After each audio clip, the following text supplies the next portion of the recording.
It's that time again for a new time period and a new battle. I've been looking forward to this one for a while, and so I'm very excited to present to you the Greco-Persian Wars.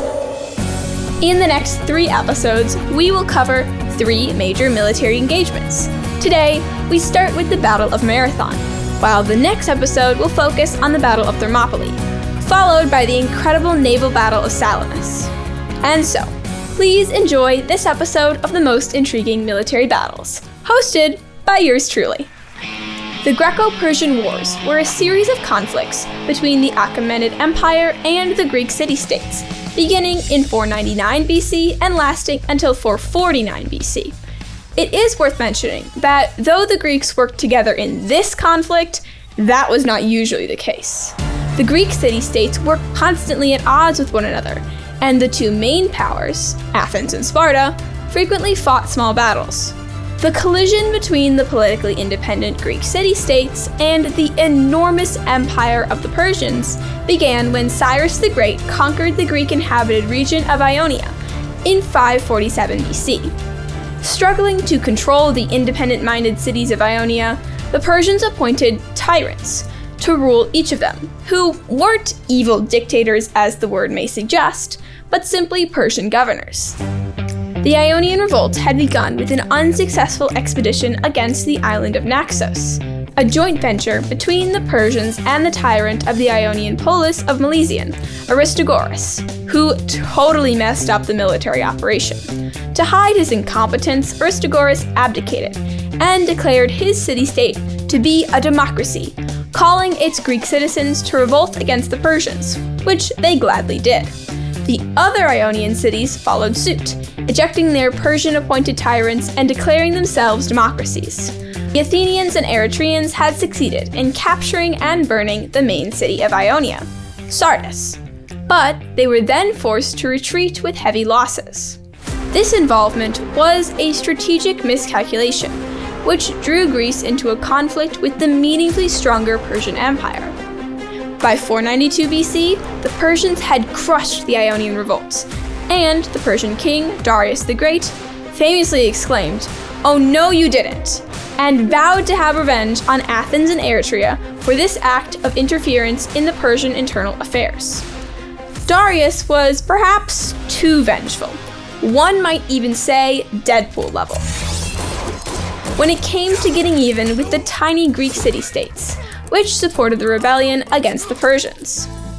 Apparently, he even hired a special servant, whose main job was to remind Darius 3 times a day before every one of his royal meals, "Master, remember the Athenians." So it should come as no surprise that in 490 BC, a mildly irate Darius sent a maritime expedition to punish Eretria and Athens.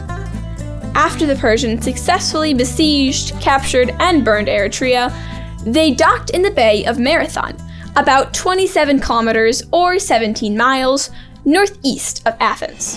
The Athenian army was under the nominal command of General Miltiades, who was quickly forced to make a choice: to stay put under the protection of the Athenian walls, or to march out to meet the enemy. The opinion of the high military command was split to begin with, as 5 out of the 10 most important generals preferred to stay in Athens and defend the city. Here, I must pause and say that the Athenian democracy was at work within the armed forces as well, and Miltiades had neither the uniform command of the army, which was led by a consul of 10 generals, nor its full admiration, since in his dark past, Miltiades had fought in the Persian army. Clearly, this familiarization with Persian military tactics was exactly what the Greeks needed, and what made Miltiades so valuable. He believed passionately that the only way to beat the massively superior Persian army was by utilizing the coastal terrain to take the most advantage of the Greek fighting style. And he won by the smallest of margins, 1 vote, in favor of going out to meet the Persians in battle, despite the army being vastly outnumbered. This grand vision of the Greek commander, who was willing to go against the grain of prevailing military tradition and adjust his tactics to take advantage of the existing terrain, is the main reason why this battle made my list of the most intriguing military engagements. But let's not get ahead of ourselves and just take it one step at a time. Once the decision was made, the Athenian army, numbering about 11,000, marched quickly to block the two exits from the plain of Marathon, where the Persian army, which had about 30,000 infantry and 2,000 cavalry, was consolidating its position. One of the exits was naturally blocked, with a swamp, and Miltiades decided to block the other one manually. And once again, there was a split in the high command of the Athenian army in the field, with many of the generals preferring to wait for reinforcements from Sparta. Miltiades favored a more proactive course of action, surprise, surprise, since he wasn't convinced that the Spartans would come in time, if at all. Each day of waiting also brought more reinforcements for the Persians. Most importantly, there was no one left in Athens to defend the city, and should the Persians send a small contingent of special forces, the Immortals, supported by a naval presence, Athens would not be able to fend them off for very long. Now, Miltiades knew that the Persians attacked in a 1-2 punch format, where a ferocious cavalry charge disoriented the enemy, while the infantry cut them to pieces. The Greeks had no cavalry, and that was a big problem. In order to solve it, Miltiades positioned his troops in the narrowest part of the Vrana Valley. Remember, that was the only legitimate exit from the plain. Not only did he block the exit, but he also deprived the Persians of the huge advantage that they had over the Greeks: their cavalry. The Persian horsemen were fast and nimble, but they were lightly armed and were no match for the heavy Greek infantry, the hoplites, in the frontal assault. Thus, the Persian cavalry presented the greatest danger when it engaged in an outflanking maneuver. Now, Miltiades made it impossible for the cavalry, or anyone else for that matter, to outflank the Greek troops, leaving a head-on charge as the only option.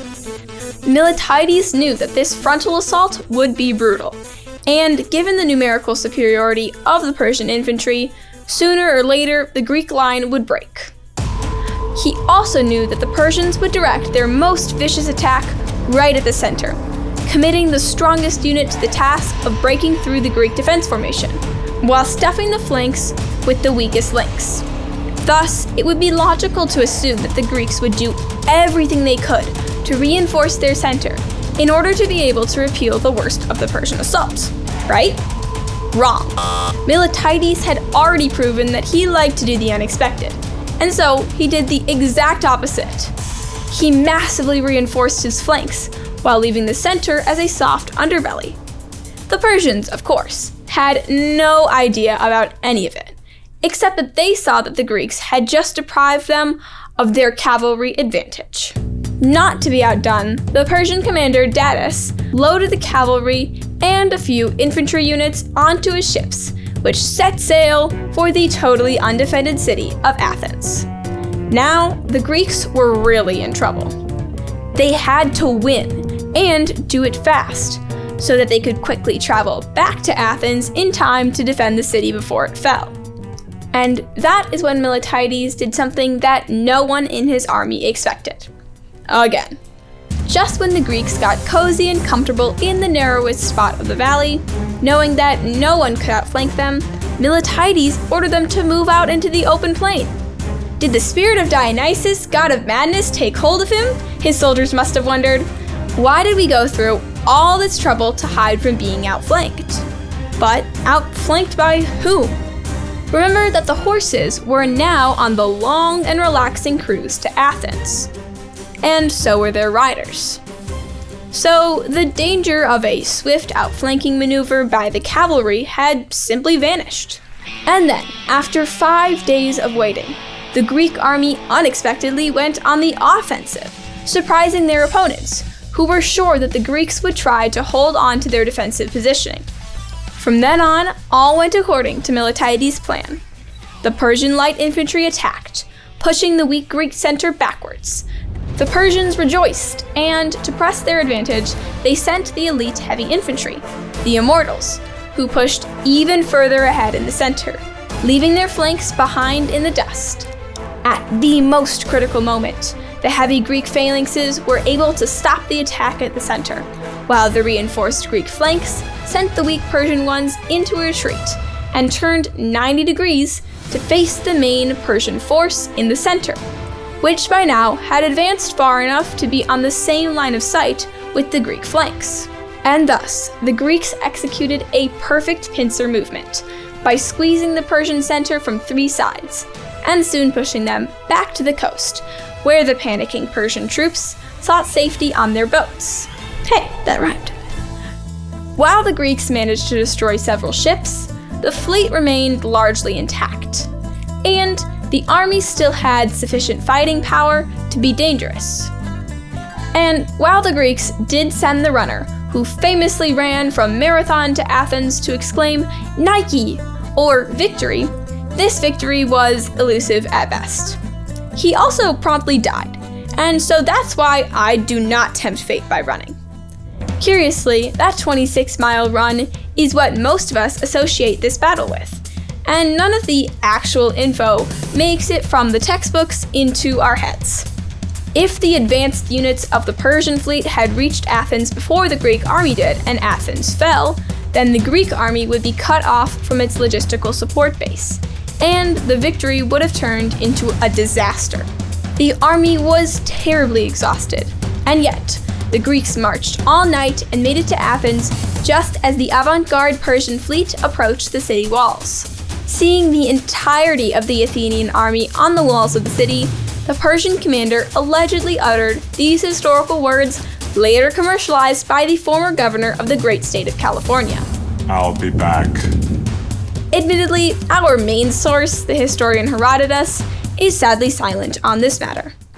While the immediate danger to the city had dissipated, the Battle of Marathon was but the opening act to the 50-year Greco-Persian drama. The next leg of this war would come almost 40 years later, after the death of the Persian king Darius, who departed this world with a deep sense of dislike for the tiny Athenian city-state that he never managed to defeat. He left this task to his son Xerxes, who succeeded Darius as the king of kings and the ruler of the Persian Empire, and was just as eager to destroy the insolent Greeks. Would he be able to succeed?